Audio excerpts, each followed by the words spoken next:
بسم اللہ الرحمن الرحیم نحمدہ ونصلی علی رسولہ الکریم اما بعد فضائل فاروق اعظم حضرت عمر بن خطاب رضی اللہ تعالی علیہم اجمعین۔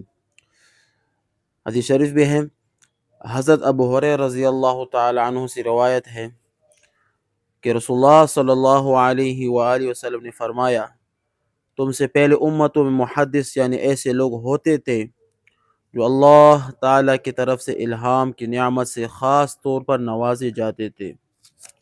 تو اگر میری امت میں سے کسی کو اس نعمت سے خاص طور پر نوازا گیا تو وہ عمر رضی اللہ تعالیٰ علیہم اجمعین ہیں۔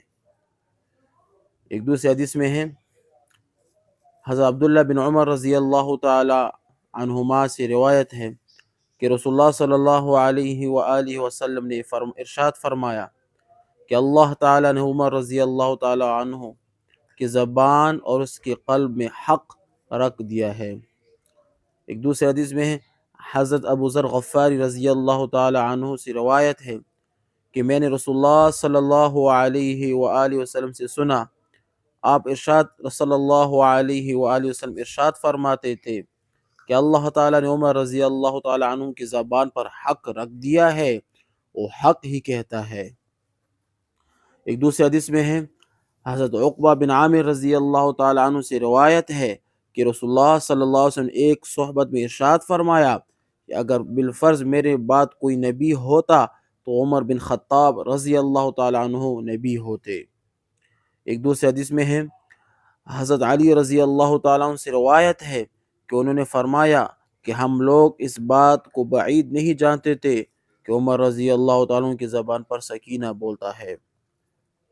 ایک دوسری روایت میں ہے، حضرت عبداللہ بن عمر رضی اللہ تعالی عنہما سے روایت ہے کہ حضرت عمر رضی اللہ تعالی عنہ نے فرمایا کہ میں نے 3 باتوں میں اپنے خداوند تعالیٰ سے موافقت کی، یعنی میری رائے وہ ہوئی جو خداوند تعالیٰ کا حکم آنے والا تھا، مقام ابراہیم کے بارے میں اور پردے میں کے مسئلے میں اور غزوہ بدر کے قیدوں کے مسئلے میں۔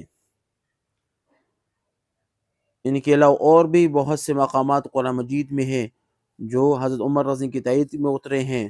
قرآن کریم میں ارشاد اللہ پاک فرماتے ہیں وَاتَّخِذُوا مِن مَقَامِ ابراہیم مُصَلَّى، اور مقام ابراہیم کو نماز کی جگہ بنا لیا کرو۔ یہ حضرت عمر رضی اللہ عنہ نے خواہش ظاہر کی تھی اللہ کے رسول سے کہ کاش ایسا ہوتا کہ مقام ابراہیم کو خصوصیت سے نماز کی جگہ قرار دیا جاتا، تو سورہ بقرہ کی آیات نمبر 125 نازل ہوئی۔ پردے کے بارے میں جب آپ عمر رضی اللہ تعالیٰ نے فرماتے کہ میرے دل میں اللہ تعالیٰ نے داعیہ پیدا فرمائے کہ خاص کر ازواج مطہرات کے لیے حجاب کا خصوصی حکم آ جائے، چنانچہ اس بارے میں آیت نازل ہوئی وَإِذَا سَأَلْتُمُوهُنَّ مَتَاعًا فَاسْأَلُوهُنَّ مِنْ وَرَاءِ حجاب۔ ایک دوسرے حدیث میں ہے، حضرت عبداللہ بن عباس رضی اللہ تعالیٰ عنہما سے روایت ہے کہ انہوں نے بیان کیا کہ رسول اللہ صلی اللہ علیہ وسلم دعا کی رات میں کہ اے میرے اللہ، اسلام کو عزت دے اور قوت عطا فرما، ابو جہل ابن حشام کے ذریعے یا عمر بن خطاب رضی اللہ تعالیٰ عنہ کے ذریعے۔ پس صبح کو اٹھے عمر رضی اللہ تعالیٰ عنہ اور آئے رسول اللہ صلی اللہ علیہ وسلم کی خدمت میں اور اسلام لے آئے اور مسجد حرام اعلانیہ نماز پڑھی۔ سبحان اللہ سبحان اللہ۔ ایک دوسرے حدیث میں ہے، حضرت ابن عمر رضی اللہ تعالیٰ عنہما سے روایت ہے کہ میں نے رسول اللہ صلی اللہ علیہ وسلم سے سنا، آپ علیہ السلام نے بیان فرمایا کہ میں سو رہا تھا، اسی حال میں میرے پاس لایا گیا دودھ کا بھرا پیالہ، تو میں نے خوب سیر ہو کر پیا، یہاں تک کہ میں نے سیرابی کا اثر اپنے ناخن تک محسوس کیا، پھر میں نے وہ دودھ جو میرے پینے کے بعد بچ گیا تھا عمر بن خطاب رضی اللہ تعالیٰ عنہ کو دے دیا کہ اس کو پی لے۔ بعض صحابہ نے عرض کیا کہ آپ نے اس کی کیا تعبیر دی؟ آپ نے فرمایا کہ علم۔ ایک دوسرے حدیث میں ہے، حضرت ابو سعید خدری رضی اللہ تعالیٰ عنہ سے روایت ہے کہ میں نے رسول اللہ صلی اللہ علیہ وسلم سنا، آپ علیہ السلام نے بیان فرمایا کہ اسی حالت میں کہ میں سویا ہوا تھا، میں نے خواب میں دیکھا لوگوں کو میرے سامنے لائے جاتے اور وہ سب کرتے پہنے ہوئے تھے، اور اس میں سے کچھ کے کرتے ایسے ہیں جو صرف سینے تک ہیں، اور کچھ کے ایسے ہیں جن کے کرتے سینے کے نیچے تک ہیں، اور عمر بن خطاب رضی اللہ تعالیٰ عنہ کے بھی میرے سامنے لائے گئے۔ ان کا کرتا اتنا لمبا تھا کہ زمین تک پہنچتا تھا، اور اس کو زمین پر گھسیٹ کر چلتے تھے۔ بعض صاحب نے عرض کیا کہ حضور صلی اللہ علیہ وسلم نے اس کی کیا تعبیر دی؟ آپ علیہ السلام نے فرمایا کہ دین۔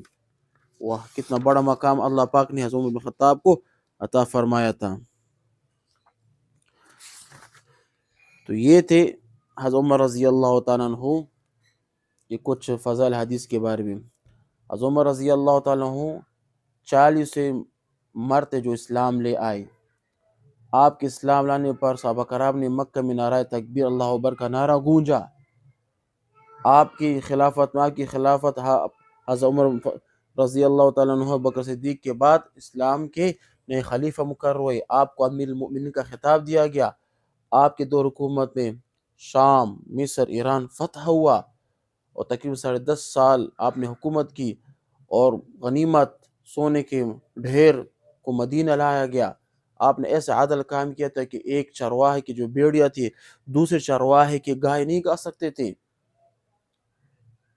10.5 سال کی عمر میں آپ نے جو خلافت قائم کی، آپ نے جو محکمے قائم کی، آج تک لوگ مسلم ہوں یا غیر مسلم ہوں اس پر عمل کر رہے ہیں۔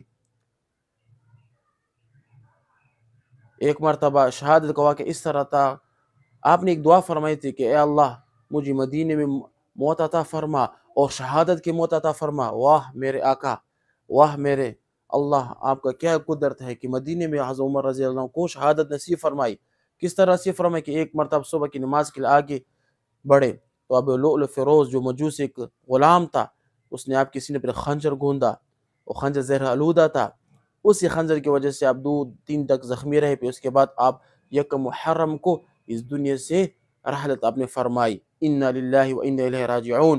اس سے بڑھ کر کیا مقام ہو سکتا ہے کہ آپ کو حضرت محمد صلی اللہ علیہ وآلہ وسلم کے پہلو میں جگہ ملے، وہاں پر آپ کو دفن کیا گیا۔ وآخر دعوانا ان الحمد للہ رب العالمین۔